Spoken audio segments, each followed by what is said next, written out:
Hola, bienvenidos a otro episodio, otro capítulo de Materia Oscura. Os iba a hablar de otra cosa, pero es que resulta que el otro día, hablando con un amigo, en estas noches maravillosas de verano que están llenas de estrellas, pues empezamos a hablar y le estaba intentando explicar que la famosa frase "somos polvo de estrellas", no es una simple cosa poética, sino que es absolutamente literal. ¿Por qué? Porque toda la materia sólida, todos los materiales, todos los elementos químicos que hay en el universo, excepto el hidrógeno y una parte del helio, han sido creados por las estrellas. Ahora veremos cómo. Por eso he pensado que sería a lo mejor interesante, que algunas personas no lo saben, decir qué es una estrella, o sea, cómo se forma una estrella. Y nuestro Sol es una estrella, es nuestra estrella particular, es una estrella pequeñita. Hay estrellas de muchos tipos, la nuestra es una estrella amarilla del tipo M. Hay otros tipos de estrellas, desde enanas blancas, que son mucho más compactas, esas han pasado por unos procesos muy largos de contar. Hay enanas marrones, que son casi del tamaño de planetas, un poco más grande que un planeta ya, son rescoldos de estrellas. Hay gigantes rojas, supergigantes rojas, gigantes azules. Hay estrellas que son miles de veces más grandes que nuestro Sol y estrellas que son mucho más pequeñas que nuestro Sol. Enanas rojas. La familia de las estrellas son muchas. Nosotros, con nuestro planeta, vivimos bajo la protección de una estrella amarilla, de un Sol amarillo, de las dimensiones de nuestro Sol, que es una dimensión pequeña, mediana. Pero ¿cómo se forman? ¿Qué es una estrella? Nos tenemos que volver a los orígenes del universo, al Big Bang. El Big Bang es esa gran explosión donde ¡boom!, surgió todo el universo. Surgieron el espacio, el tiempo, y surgieron todo lo que es la materia del universo, pero que no tenía la forma. No estaba en forma ni siquiera de átomos, porque al principio los átomos no existían. ¿Por qué? Los átomos están hechos de partículas individuales, protones, neutrones, electrones dando vueltas. Lo que surgió del Big Bang fueron partículas sueltas. Y había un ambiente durante justo los primeros tiempos, un calor y por lo tanto un nivel de energía tan extraordinariamente grande, que hablamos de miles de millones de grados, que las partículas estaban cargadas con una energía tal que podían capturarse unas a otras y unirse para formar núcleos atómicos o para formar átomos completos. Resulta que como durante la explosión, el universo empezó a expandirse, al expandirse también se fue enfriando, y al enfriarse las partículas pudieron empezar a unirse para formar cosas más complejas como los átomos, ¿no? De esta manera se formaron no muchos elementos, sino principalmente hidrógeno y helio. Digamos que incluso en la actualidad el 99% de toda la materia que hay en el universo es hidrógeno, gas de hidrógeno, y una parte también bastante importante de helio, que es justo el elemento siguiente. ¿Qué sucede? Todo el resto, o sea, imaginaros un universo en el que no existe nada más que átomos de hidrógeno y que se sigue hinchando y haciendo cada vez más grande. El resto lo hace la gravedad. Los mundos los construye la gravedad. ¿Cómo? Pues imaginaros, pues a lo mejor en algún lugar o en determinados lugares los átomos de hidrógeno estaban a lo mejor un poquito más juntos que en otros, y la pequeña gravedad de esos átomos hicieron que se empezaran a juntar más. Claro, la gravedad es una fuerza acumulativa, se van acumulando. Cuantos más átomos hay, más gravedad tiene, más átomos llama y más átomos acerca, y ¿eso qué quiere decir? Que se forman nubes bastante compactas de hidrógeno. Esas nubes son nubes moleculares de hidrógeno. Hay unas imágenes maravillosas, una de las mejores y más bonitas imágenes que yo he visto son del telescopio espacial Hubble, enseñando este tipo de nubes. Bueno, pues esas nubes son semilleros de estrellas. ¿Cómo funciona? Tenemos una nube que es de hidrógeno fundamentalmente y la gravedad sigue actuando. Entonces, el gas se va comprimiendo y comprimiendo cada vez más. Cuando la nube es más densa, se va comprimiendo. ¿Qué hace un gas cuando se comprime? Se calienta, es decir, cada vez está más comprimido y más caliente. ¿Veis cómo empieza a formarse la estrella? Poco a poco eso se va comprimiendo hasta que el corazón de ese trozo de la nube que se está comprimiendo en una esfera se enciende. ¿Por qué se enciende? Porque la temperatura la gravedad sigue comprimiendo, la temperatura sigue subiendo y llegas a los grados, llegas a la temperatura de fusión del hidrógeno. En ese momento el horno nuclear de la estrella se enciende. ¡Bum! ¿Y qué sucede? Que contra la fuerza de la gravedad que sigue aplastando y comprimiendo el hidrógeno, surge esa fuerza en el centro, que es la del horno nuclear, que tira hacia afuera. Tenemos una fuerza que comprime y una fuerza que expande, que es la del horno del centro. El límite donde esas dos fuerzas se anulan, resulta que se convierte en el límite de una estrella. Todo lo que hay dentro de ese límite se va a ir quemando en el horno nuclear. Es el combustible que va a tener esa estrella y que cuando lo termine cambiará de estado, se convertirá en otra cosa, luego hablaremos de eso, y terminará por morir. Así es como terminará nuestro Sol y como terminarán todas las estrellas cuando se les agote el combustible. Estamos en el hidrógeno todavía. ¿Qué hace esa estrella recién formada? Es joven, muy brillante, tiene perfectamente definido la fuerza de su horno nuclear que empuja hacia afuera, contrarresta la gravedad que intenta aplastarla, y la estrella empieza su vida, empieza su larga vida, empieza a quemar combustible. ¿Qué sucede? Ese horno nuclear no es como las centrales nucleares que nosotros tenemos. Nosotros hacemos, los humanos todavía no somos capaces de hacer fusión nuclear, hacemos fisión, que es todo lo contrario. ¿Qué quiere decir esto? En nuestras centrales atómicas, o las bombas atómicas, en fin, nuestra energía atómica consiste en coger núcleos muy grandes, o núcleos gordos de elementos químicos muy gordos, como el uranio, por ejemplo, el uranio 238, ¿vale? Y lo que hacemos es que lo bombardeamos con partículas más pequeñas y lo rompemos en pedazos. Y la energía nuclear que nosotros utilizamos es la que se libera de la rotura de esos núcleos tan grandes como el uranio o el plutonio. ¿De acuerdo? Lo que hacen las estrellas es todo lo contrario. En lugar de coger los núcleos más atómicos de los elementos más pesados, cogen los más simples que hay, porque son los únicos que tiene, como os he dicho, desde el origen del universo, que son los de hidrógeno. El hidrógeno es el átomo más simple que existe. ¿Por qué? Porque solo tiene un protón en el núcleo y un neutrón y un único electrón dando vueltas. Es lo más fácil. Por ejemplo, el uranio pues tiene 238 de cada. Fijaros la diferencia, ¿no? Esa es la diferencia entre unos materiales y otros. Bueno, pues en esta estrella que está quemando hidrógeno, en el horno nuclear, lo que está haciendo la estrella es que coge átomos de hidrógeno y los fusiona. No rompe gordos, sino que fusiona pequeños. Cuando juntas un átomo de hidrógeno con otro átomo de hidrógeno, pues en lugar de tener un protón y un neutrón tienes 2 y 2, y en lugar de tener un electrón tienes también el doble. Y eso es un átomo de helio, que es el elemento de la tabla periódica siguiente. ¿Qué sucede? Durante miles de millones de años la estrella sigue quemando su hidrógeno, todo el hidrógeno que tiene dentro de su perímetro. Pero llega un momento en que el hidrógeno se acaba, se le termina, durará mucho. Nuestro Sol, por ejemplo, lleva 5.000 millones de años quemando hidrógeno y le falta otro tanto, le faltan otros 5.000 más. Después ya será otro cantar, ¿no? Es decir, mucho tiempo. Pero lo importante es que el momento llega, el hidrógeno, que es el combustible del horno nuclear, se apaga, y cuando ya no tiene combustible, ¿qué hace el horno? Pues efectivamente se apaga. Cuando se apaga el horno, ya no existe esa fuerza que contrarrestaba la gravedad. La gravedad entonces empieza a aplastar más todavía a la estrella, a intentar comprimirla, no es más que una bola de gas ardiendo, a intentar comprimirla más.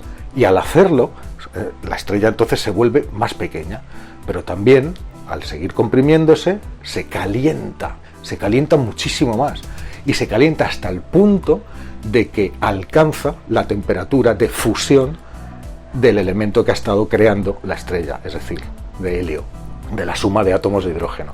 La temperatura del helio es 10 veces mayor, de fusión del helio es 10 veces mayor que la del hidrógeno, es decir, hacen falta 10 millones de grados.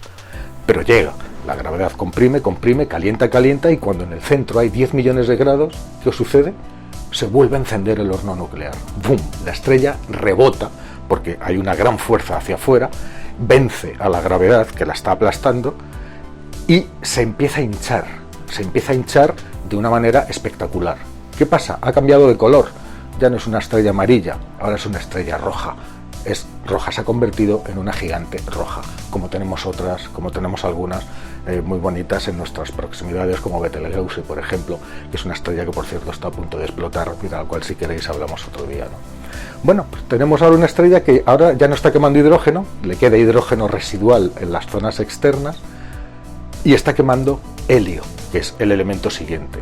Este proceso de quemo todo el combustible, me apago, me comprimo, me caliento, vuelvo a encender, es lo que va generando, porque cuando está quemando helio, el elemento siguiente, es decir, lo que está haciendo la estrella en el horno nuclear es juntar átomos de helio, ¿y qué sale? El siguiente elemento de la tabla periódica, que es el litio. Es decir, ciclo a ciclo, y haciendo esto, llegamos a todos los elementos de la tabla periódica hasta el hierro. Hasta el hierro. El hierro es el último. O sea, el hierro ya tiene un número muy considerable, como os he dicho, 50 y tantos, de protones y de neutrones en el núcleo. Comparados con el hidrógeno, que solo tenía uno, es muy tocho, es muy heavy ya, ¿no? Muy fuerte, muy pesado. Y ya no hay, a partir del hierro ya no hay combustión nuclear posible. O sea, este ciclo de expansión y contracción, durante el cual la estrella va cambiando de personalidad, de color, de temperatura, de tamaño. O sea, tenemos ejemplos de todas ellas ahí arriba, ¿no? en todas las fases. Pues llega un momento en que ya no se puede. Pero ¿qué pasa con los materiales que son más pesados que el hierro? Como por ejemplo el uranio que os he dicho antes, ¿no? O el oro o el platino, es decir, los metales preciosos, que son muy densos, precisamente por eso son preciosos, ¿no? Bueno, esos se generan también por las estrellas, pero al final del todo ese proceso. Imaginaros esta estrella que lleva miles de millones de años, que empezó quemando hidrógeno, que después sintetizó helio y empezó a quemar helio, sintetizó litio y empezó a quemar litio, y así todos los demás elementos hasta llegar al hierro. Cuando llega al hierro, se le acaba el rollo. ¿Qué es lo que pasa entonces? Si la masa original, la masa de esa estrella, es 3,2 veces mayor que la del Sol, que la de nuestro Sol, si es más grande que eso, entonces la gravedad que la va a seguir aplastando y aplastando y aplastando no se va a detener nunca. Y cuando digo nunca, me refiero a que la va a aplastar. Ya es una estrella que tiene un núcleo en el que hay mucho hierro. La va a aplastar, y una estrella que tiene millones de kilómetros la va a convertir en una bola densa, absolutamente densa, de materiales ya, de un material en el que prácticamente no hay hueco. Es decir, los átomos se tocan unos con otros. Una cucharadita de café, de ese material del que está hecha la estrella tan comprimida, pesaría más que una montaña. Fijaros cómo está de comprimida. Sabéis que la materia lo que más hay es vacío. En un átomo, pues si tuviéramos que comparar un átomo en la vida real, pues imaginaros una naranja en el centro de una plaza de toros y una lenteja, que serían los electrones, dando vueltas. La naranja sería el núcleo, pues esas son las proporciones que tiene. Bueno, pues todo eso se comprime hasta tocarse prácticamente una cosa con la otra. Eso es una estrella de neutrones. Si la masa de la estrella es, como os digo, 3,2 veces más grande que la del Sol, es un límite. Ese es un límite que tiene el nombre del científico indio que lo inventó, se llama Chandrasekhar, y se llama el límite de Chandrasekhar. Entonces, incluso cuando llega a ese punto de estar toda la materia comprimida, sin espacio, pegada unos átomos con otros, la gravedad va a seguir aplastando a la estrella y la va a aplastar hasta convertirla, no os riáis, en un punto. Toda la masa enorme, gigantesca de una estrella comprimida en un punto. Cuando sucede eso, la estrella colapsa, absolutamente colapsa, se derrumba sobre sí misma y explota con uno de los fenómenos más violentos que podemos ver en el universo, que es el estallido de una supernova. Se convierte en una supernova. Expulsa con una violencia gigantesca todo el material, todo ese material ultra comprimido que ya no soporta más de tanta compresión, y en el centro puede quedar incluso un agujero negro, que es ese punto en el que la gravedad ha obligado a toda la materia a comprimirse. Claro, imaginaros toda la gravedad de la estrella, la fuerza gravitatoria, en un único punto. Eso es un agujero negro ya. Se convierte en una especie de monstruo espacial, un agujero negro, o si la masa inicial no llegaba a la masa crítica de Chandrasekhar, pues en una estrella de neutrones que se queda así, pues lo que antes era una estrella de millones de kilómetros, pues a lo mejor se convierte en una bola que se queda ahí, una estrella de neutrones, que hay muchas, se han encontrado muchas, que es lo que hay justo antes de un agujero negro y que apenas tiene una masa de unos poquitos kilómetros, ¿no? Durante las explosiones de supernova, con la enorme cantidad de energía que se libera en esas explosiones, de golpe se generan todos los elementos, todos los materiales que son más pesados que el hierro. Aquellos que os digo que completan la tabla periódica en la parte de los elementos pesados y de los metales. Y ahí tenemos toda nuestra tabla periódica, pues está generada, todos los elementos están generados por la gravedad y por las explosiones, por lo que hacen las estrellas a lo largo de sus vidas, ¿no? ¿Qué sucede entonces? Una supernova ha explotado y ¿qué ha pasado? Que todos los elementos que ha ido generando la estrella a lo largo de toda su increíblemente larga vida y a lo largo de todas esas etapas salen disparados al espacio. Siembra el espacio, un montón de años luz, los siembra con átomos de todos esos elementos de la tabla periódica. Y esos átomos, cuando la explosión se calma, ahí se quedan. ¿Y qué pasa? La gravedad vuelve a entrar en juego, volvemos otra vez, eso se mezcla con hidrógeno, que como sabéis es el material más abundante del universo, el proceso vuelve a comenzar, se vuelven a formar nubes, pero ya no solo de hidrógeno como al principio, sino de hidrógeno más la suma de todos los materiales generados por esas explosiones de las primeras generaciones de estrellas. Entonces ya hay materiales y en esas nubes ya son más complicadas, no solo son de hidrógeno sino de más cosas. Nuestro Sol, por ejemplo, no es una estrella de primera generación. Las de primera generación solo quemaron hidrógeno. Es por lo menos de tercera o de cuarta generación. Eso quiere decir que se ha beneficiado de los materiales liberados al espacio por estrellas que ya murieron mucho antes que él, que estallaron en forma de supernovas y que le dejaron disponibles, por ejemplo, los materiales de los que estamos hechos nosotros.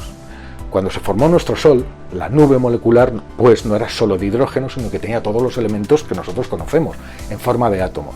El Sol capturó muchísimos y al formarse, cuando se encendió su horno nuclear, generó ese límite, todo el material sobrante de la nube empezó a girar alrededor del Sol como una especie de disco, ¿vale?, de ese Sol nuestro recién formado, y para dar lugar así a todos los planetas del Sistema Solar, incluida la Tierra. A partir de la Tierra, que hablaremos de ello otro día, pues de esos mismos materiales de los que está hecha la Tierra, que heredó del material sobrante del Sol, que a su vez heredó de otras estrellas que habían fabricado esos materiales y habían muerto en explosiones violentas. Esa es la cadena que llega hasta el material, hasta los materiales de los que estamos hechos todos, los humanos, los planetas, los mundos. Así es como la química surgió en el universo y gracias a ella nosotros también. Nos vemos la semana que viene.